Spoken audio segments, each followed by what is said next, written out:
الرحمن الرحیم۔ آن و محمد کی قربانی۔ بہن کے سوالوں کو رد نہ کرو اور دیکھو دونوں شوق شہادت میں کتنے بےتاب ہیں۔ یا سید آج اگر باپ ہوتا تو سفارش کرتا، ماں ہوتی تو حمایت کرتی، بھائی ہوتا تو سفارش کرتا، مگر نہ باپ ہے، نہ ماں، نہ بھائی ہے اور نہ نانا۔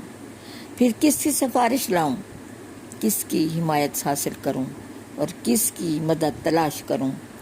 ماں فاطمہ کی چادر پاک کا صدقہ میرے بچوں کو میدان میں جانے کی اجازت دیجیے۔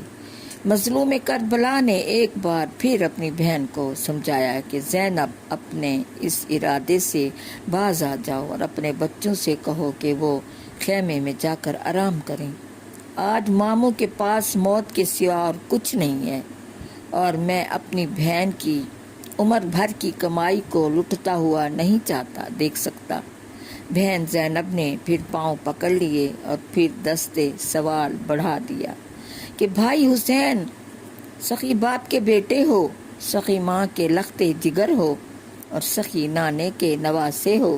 بہن کا کاسا گدائی میں بھی خیر ڈال دو، ورنہ میں قیامت کے دن نانا مصطفیٰ صلی اللہ علیہ وسلم کو کیا جواب دوں گی؟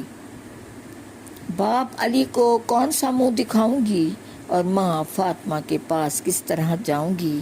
اور یا امام آپ فکر نہ کریں، انشاءاللہ میرے بچے اگرچہ 9-10 سال کے ہیں مگر علی کی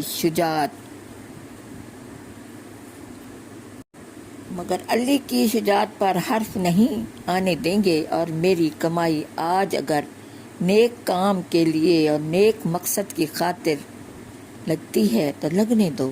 اور پھر سیدہ نے اپنے بچوں کو اشارہ کیا تو آن و محمد نے مامو جان کے پاؤں چومے اور پھر التجا کی، مامو جان آپ ہماری کم سنی پر نہ جائیں، ہماری رگوں میں بھی شیر خدا کا خون ہے اور انشاءاللہ ہم اپنے چھوٹے چھوٹے تیروں، چھوٹی چھوٹی تلواروں سے دشمن کی صفیں الٹ دیں گے اور یزیدی لشکر کو بتا دیں گے کہ علی کا گھر بھی کیا گھر ہے، کہ جس گھر کا ہر ایک بچہ جسے دیکھو وہی شیر خدا معلوم ہوتا ہے۔ علی مقام کی آنکھوں سے آنسو جاری ہو گئے اور بچوں کی اس دلیرانہ گفتگو سے خوش ہو کر فرمایا، بہن زینب میری طرف سے اجازت ہے، جاؤ اور بچوں کو تیار کرو۔ سیدہ زینب نے پھر کہا کہ مامو جان کے قدموں میں گر کر شکریہ ادا کرو، تمہاری قربانی قبول کر لی۔ دونوں بچے پھر مامو جان کے قدموں میں گر گئے اور ماں نے بچوں کو اٹھایا اور کہا، اٹھو میرے لال، میرے ساتھ چلو۔ پاک دونوں بچوں کو خیمے میں لے آئیں اور اپنے ہاتھوں سے کپڑے بدلے، آنکھوں میں سرما لگایا، زلفیں سنواریں اور مٹی سے تیمم کروایا۔ بی بی شہربانو نے پوچھا، زینب کیا کر رہی ہے؟ جواب دیا، بچوں کو دولہا بنا رہی ہوں، یہ ارمان تھا جو پورا ہو گیا۔ پھر چھوٹے چھوٹے ہتھیار جس پر لگائے اور فرمایا، بیٹو جس سینے سے دودھ پیا ہے ایک بار اس سینے سے لگ جاؤ۔ آن محمد ماں کے کلیجے سے لپٹ گئے۔ ماں نے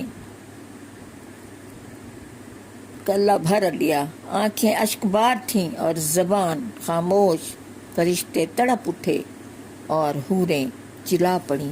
خدا نے فرمایا، جبرائیل زینب کے حوصلے کو دیکھو، سیدہ کا صبر دیکھو اور ماں کے عزم کو دیکھو۔ اگر مجھے سیدوں کا امتحان مقصود نہ ہو تو قیامت تک میں زینب کا یہ بچوں کا ملنا کبھی ماں سے بچوں کو جدا نہ کرتا۔ سیدہ نے فرمایا، بیٹو میں خوش ہوں کہ تم جسے فرما بردار اور غازی اور جانثار بچے میرے پیٹ سے پیدا ہوئے